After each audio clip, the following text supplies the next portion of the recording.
Hello hi welcome everyone once again.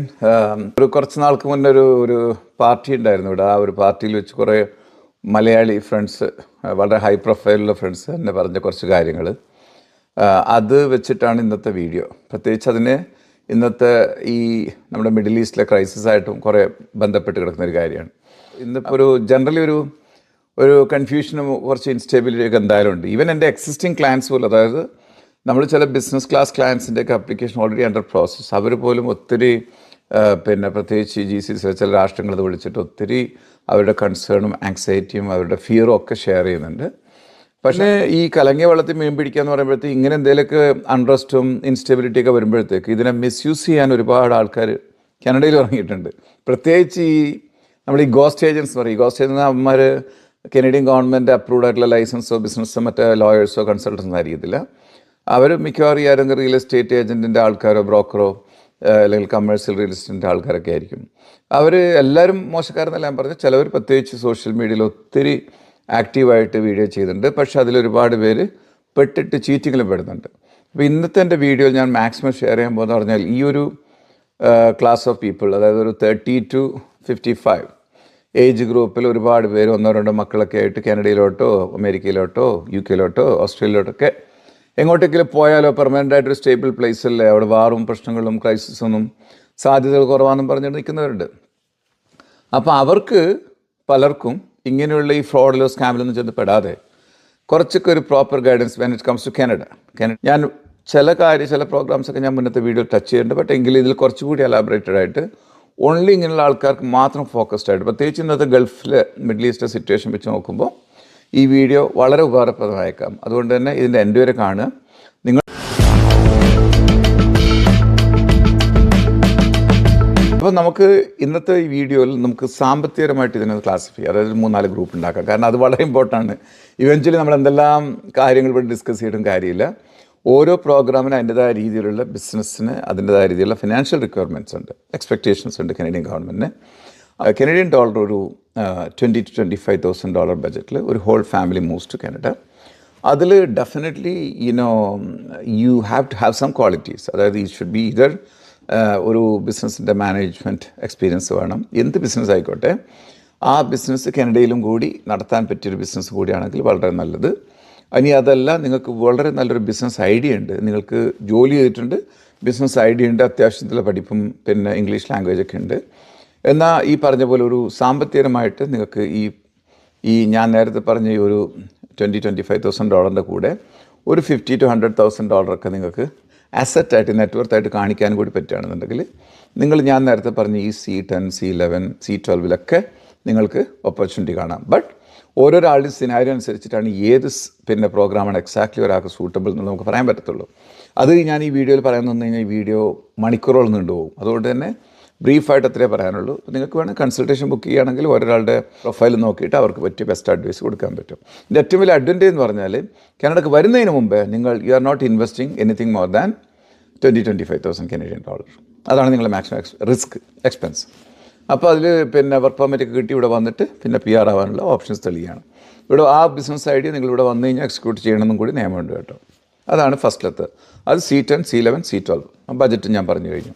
Second group വരുന്ന പറഞ്ഞാൽ കാനഡയിൽ ഒരു ബിസിനസ് ഫ്രാഞ്ചൈസ്. ഇപ്പം നിങ്ങൾ ദുബായിൽ ഒരു റെസ്റ്റോറൻറ്റ് നടത്തുന്നവരാണ്. You want to buy a chicken franchise, ഒരു fried chicken franchise in Canada, okay. അല്ലെങ്കിൽ you want to buy a coffee shop, you want something related to what you are doing back home. അപ്പോൾ അത് വെച്ചിട്ടൊരു നമ്മൾക്കൊരു Indian റുപ്പീസിൻ്റെ ഒരു minimum ഒരു 1 to 3 CR, ചിലപ്പോൾ 1 CR മുതൽ 3 CR ഇടയ്ക്കുള്ള ഇൻവെസ്റ്റ്മെൻറ്റ് റെഡിയുള്ളവരാണെങ്കിൽ യെസ്, ഈ വാങ്ങുന്ന ബിസിനസ്സിൻ്റെ പ്രൈസ് കോസ്റ്റൊക്കെ ജെന്യൂൻ കോസ്റ്റാണെന്ന് കൂടി നിങ്ങൾ അറിയണം. കാരണം ചില സമയത്ത് നിങ്ങൾ ഈ വാങ്ങിക്കാൻ പറ്റുന്ന ബിസിനസ് അതിൻ്റെ ഫൈനാൻഷ്യൽസൊക്കെ ചിലപ്പോൾ പ്രോപ്പർ ആണെന്നില്ല. അതുകൊണ്ട് തന്നെ ഞാൻ എപ്പോഴും റെക്കമെൻഡ് ചെയ്യുന്നത് പറഞ്ഞാൽ first you should come to Canada, see everything in person, you should be totally convinced, then you go for it. മനസ്സിലായില്ല? അതിനുള്ള ഓപ്ഷൻസ് ഉണ്ട്. ബട്ട് അതിനെ വളരെ പ്രൊഫഷണലായിട്ട് നമ്മൾ കനേഡിയൻ ഗവൺമെൻറ് പ്രസൻറ്റ് ചെയ്യണം. ഇദ്ദേഹത്തിന് സാമ്പത്തികമുണ്ട്, ഇദ്ദേഹത്തിന് ബിസിനസ് എക്സ്പീരിയൻസ് ഉണ്ട്, അത്യാവശ്യം ഇംഗ്ലീഷ് ഉണ്ട്, അദ്ദേഹത്തിന് അത്യാവശ്യം പഠിത്തമുണ്ട്. ഇതൊക്കെ കഴിഞ്ഞിട്ട് ഇദ്ദേഹം ഇൻവെസ്റ്റ് ചെയ്യാൻ റെഡിയാണ്. ഇദ്ദേഹം ഇങ്ങനെ 1-2 ബിസിനസ് നോക്കി വെച്ചിട്ടുണ്ട്. മിക്കവാറും കാനഡയിൽ വന്നു കഴിഞ്ഞാൽ he will finalise which business he is getting into, right? ആ ഒരു ബേസിലായിരിക്കും നമ്മൾ അദ്ദേഹത്തെ ഇങ്ങോട്ട് കൊണ്ടുവരുന്നത്. അവർ വരുന്ന വർക്ക് പെർമിറ്റിലാണ് വന്നു കഴിഞ്ഞ് പിന്നെ ആ പർട്ടിക്കുലർ ബിസിനസ് മിക്കവാറും കേസിലൊരു ബിസിനസ് വാങ്ങിയതായിട്ടുള്ള ചെറിയൊരു എഗ്രിമെൻ്റ് ഒക്കെ ഉണ്ടാക്കേണ്ടി വരും.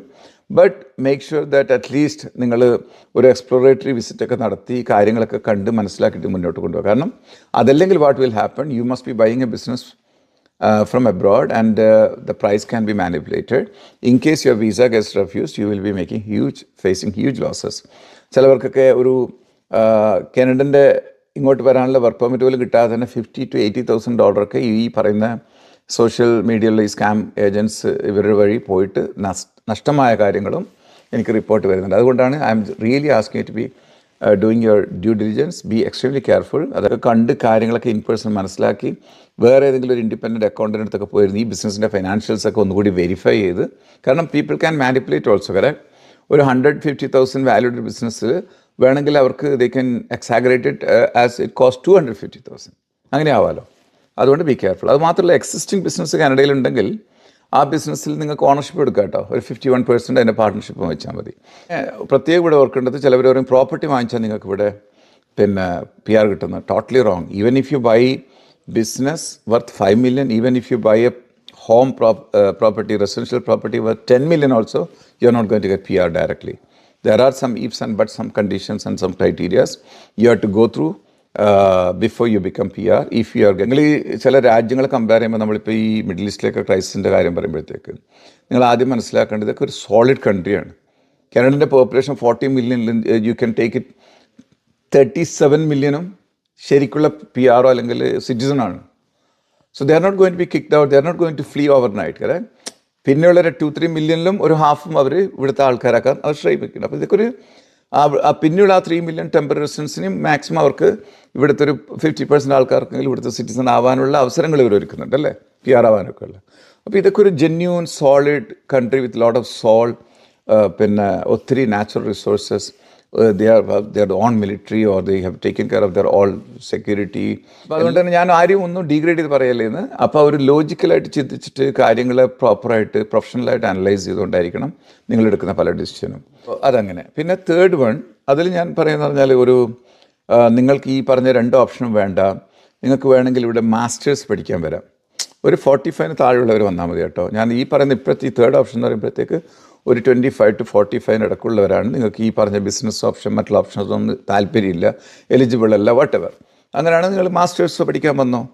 അതല്ലെങ്കിൽ ഇവിടെ വളരെ ഹൈ ഡിമാൻഡ് ആയിട്ടുള്ള ചില കോഴ്സ് പഠിക്കാൻ വരാം. ബട്ട് മേക്ക് ഷുവർ പല പ്രോഗ്രാംസിലും നിങ്ങളുടെ സ്പൗസിനും ഫാമിലിക്കൊന്നും എല്ലാവർക്കും വരാൻ പറ്റണമെന്നില്ല, കുട്ടികൾക്കൊക്കെ. അതുകൂടി അവർക്ക് കൂടി വരാൻ സാധ്യതയുള്ള പ്രോഗ്രാം തന്നെ സെലക്ട് ചെയ്യാൻ ശ്രദ്ധിക്കുക. Try to come for bachelors or masters because ഇപ്പോൾ ഒരുവിധം പ്രോഗ്രാംസിലൊന്നും ഇവർ ഫാമിലിക്ക് സപ്പോർട്ടിങ് മറ്റേതാണ് സ്പൗസിനും കിഡ്സിനൊന്നും വിസ കൊടുക്കുന്നില്ല. അത് so if you are want to really move with a family, the best thing is that one person can study, he or she can still do part-time and the spouse can work full-time. അപ്പോൾ അതിൽ ഞാൻ ഈ പറഞ്ഞ പോലെ ഒരു minimum ഒരു $50,000 Canadian ബജറ്റെങ്കിലും minimum വേണം. The rest you can, when you come to Canada, you can probably work and support yourself. The more money, the more better. But at least ഒരു $50,000 കനേഡിയൻ ഡോളറൊന്നും ഇല്ലാതെ ഈ മാസ്റ്റേഴ്സ് അല്ലെങ്കിൽ ഈ ബാച്ചിലേഴ്സ് പരിപാടിക്കും നിങ്ങൾ നിൽക്കേണ്ട. ഇന്ന് last but not the least, നിങ്ങൾക്ക് ഇങ്ങനെ ഒന്നിനും പറ്റില്ലെങ്കിൽ വളരെ ഹൈ ക്ലാസ് പ്രൊഫഷണൽസ് ആണെങ്കിൽ നിങ്ങൾ യു ട്രൈ ടു അറ്റ്ലീസ്റ്റ് ഇപ്പോൾ ഈ എക്സ്പ്രസിൻ്റെയൊക്കെ ഒരുപാട് ചേഞ്ചസ് കൊണ്ടുവരുന്നത് എനിക്കറിയത്തില്ല future. But as on today that there are some programmes where if you are a general manager, you are a CEO, you are a director, you are a vice president, whatever, even you are a head of department അല്ലെങ്കിൽ regional manager ആണെങ്കിൽ you may be qualified. അപ്പോൾ നിങ്ങൾക്ക് തന്നെ qualify ചെയ്യാൻ സാധ്യതയുണ്ട്. അങ്ങനെയാണെങ്കിൽ express എൻട്രിയിൽ ഒരു category ഉണ്ട്, അതായത് സീനിയർ മാനേജേഴ്സിനുള്ള. ആ കാറ്റഗറി നിങ്ങൾ വരികയാണെന്നുണ്ടെങ്കിൽ ഒരു 430 താഴെ സ്കോർ. ഇത് ഞാൻ കൂടുതൽ റെക്കമെൻഡ് ചെയ്യാന്ന് പറഞ്ഞൊരു ബിറ്റ്വീൻ 30 to 50 അത്രയെങ്കിലും ആ ഏജ് ഗ്രൂപ്പിലുള്ളവർക്കായിരിക്കും ഈ ഫോർത്ത് ഓപ്ഷൻ ഞാൻ പറയുന്നത് അപ്ലിക്കബിൾ ആകുക. അവർ ഓൾറെഡി അവർക്ക് ഈ പറഞ്ഞ പോലെ എക്സ്പ്രസ് എൻട്രിയിലൂടെ സീനിയർ മാനേജർ കാറ്റഗറിയിലൂടെ കാനഡയ്ക്ക് വരാനുള്ള സാധ്യതകളുണ്ട്. അപ്പോൾ അവർക്ക് മറ്റുള്ള ഓപ്ഷൻസ് ഒന്നും വഴി പോകേണ്ട കാര്യമില്ല. അപ്പോൾ ഇങ്ങനെയുള്ള ഏത് കാര്യങ്ങളും ഒരു വളരെ ഡീറ്റെയിൽഡ് ആയിട്ടൊക്കെ ഒരു വീഡിയോ വഴി പറഞ്ഞുതരാമെന്ന് പറയുന്നത് വീഡിയോ ഒരുപാട് നീണ്ടുപോകും. അതുകൊണ്ട് തന്നെ ഞാനെപ്പോഴും റെക്കമെൻഡ് ചെയ്യാമെന്ന് പറഞ്ഞു കഴിഞ്ഞാൽ നിങ്ങൾ നിങ്ങളുടേതായ രീതിയിൽ സീരിയസ് ആണെങ്കിൽ മാത്രം, ഇൻട്രസ്റ്റ് ഉണ്ടെങ്കിൽ മാത്രം നിങ്ങൾ പിന്നെ അവിടെ ചെന്ന് സ്കാമിലൊന്നും പെടാതെ നിങ്ങളൊരു പ്രൊഫഷണൽ കൺസൾട്ടേഷൻ നമ്മൾ ഓഫീസ് വഴി ബുക്ക് ചെയ്യുക. നമ്മൾ കോൺടാക്ട് ഡീറ്റെയിൽസ് ഇവിടെ കൊടുക്കുന്നുണ്ട്. It's all paid consultation, nothing is free and we don't have time to also do free consultation. അത് ഞാൻ ഓപ്പണായിട്ട് പറയുകയാണ് കേട്ടോ. എന്നിട്ട് അങ്ങനെ ചെയ്യുകയാണെങ്കിൽ നിങ്ങൾക്ക് നിങ്ങളുടേതായ രീതിയിൽ നിങ്ങളുടെ ആ ഒരു ഇൻഡിവിജ്വലായിട്ടുള്ള കാര്യങ്ങളൊക്കെ അനലൈസ് ചെയ്തുകൊണ്ട് നമുക്ക് വേണ്ട രീതിയിലുള്ള സജഷൻസ് തരാൻ പറ്റും. ഓക്കെ. ഈ മിഡിൽ ഈസ്റ്റിലെ ക്രൈസിസിനെ പറ്റി പറയുമ്പോഴത്തേക്ക് ഞാനൊരു പൊളിറ്റിക്കൽ ഒബ്സർവറോ അല്ലെങ്കിൽ പൊളിറ്റിക്കൽ അപ്ഡേറ്റ്സ് കൊടുക്കുന്ന ആളല്ല എങ്കിൽ കൂടി എൻ്റെ അഭിപ്രായം എന്ന് പറഞ്ഞു കഴിഞ്ഞാൽ the way things are going it really makes lot of sense if you have a backup option. Correct. ഇപ്പോൾ നമ്മൾ പലരും ഈ ഇന്ത്യയിൽ നിന്നൊക്കെ ഗൾഫ് രാജ്യത്തൊക്കെ വന്നവർ I don't know how many of them are willing to really go back. പലരും ഈ വന്ന രാജ്യങ്ങളിൽ തന്നെ എങ്ങനെയെങ്കിലും പെർമനൻ്റ്ലി ജീവിക്കാനൊക്കെ ട്രൈ ചെയ്യണം. ചില പ്രോപ്പർട്ടിയൊക്കെ വാങ്ങിച്ചിട്ടും മറ്റൊക്കെ മക്കളെയൊക്കെ ചിലപ്പോൾ പുറത്തേക്ക് പഠിക്കാനയക്കാനുള്ള ആഗ്രഹങ്ങളൊക്കെ കാണുമായിരിക്കും അവർക്ക്. ബട്ട് ഈ കാനഡ അല്ലെങ്കിൽ ഈ ഓസ്ട്രേലിയ അല്ലെങ്കിൽ US നിങ്ങൾ മൂവ് ചെയ്യാൻ പറഞ്ഞാൽ you are moving with the entire family and it's real permanent move. കാരണം you are being a citizen of that country. ഇപ്പോൾ കാനഡയിൽ തന്നെ ഉള്ള പല പാരൻസിൻ്റെയും മക്കൾ US ജോലി ചെയ്യുന്നത്. അപ്പോൾ അങ്ങനെയൊക്കെ Canada is a gateway to North America. അപ്പോൾ definitely it has got its own advantage. But Canada still encourages quality immigration. കാനഡയ്ക്ക് ബെനിഫിറ്റ് ആവുന്ന അതിൻ്റെതായ രീതിയിലുള്ള പ്രൊഫഷണൽ സ്കില്ലോ സാമ്പത്തികപരമായിട്ടുള്ള പ്ലാനിങ്ങോ ബിസിനസ് ഇൻവെസ്റ്റ്മെൻ്റ് ഒക്കെ ആയിട്ട് വരുന്നവരെ ഇപ്പോഴും വെൽക്കം ചെയ്യാണ്. ബട്ട് വളരെ ഇതായിട്ട് അട്രാക്റ്റ് ഒന്നും ചെയ്യുന്നില്ല. കാരണം അങ്ങനെ വളരെ സെലക്റ്റീവും വളരെ ചൂസ് ചെയ്യാണ് ഇവർ. അതുകൊണ്ട് തന്നെ you should know what you are getting in two and a professional consultation will really probably help you to make the right decision and make the right move. Don't forget to like, share, because this video can be useful for many people, if not you directly. Appo adukondu that's all for today, and thanks for watching. Bye.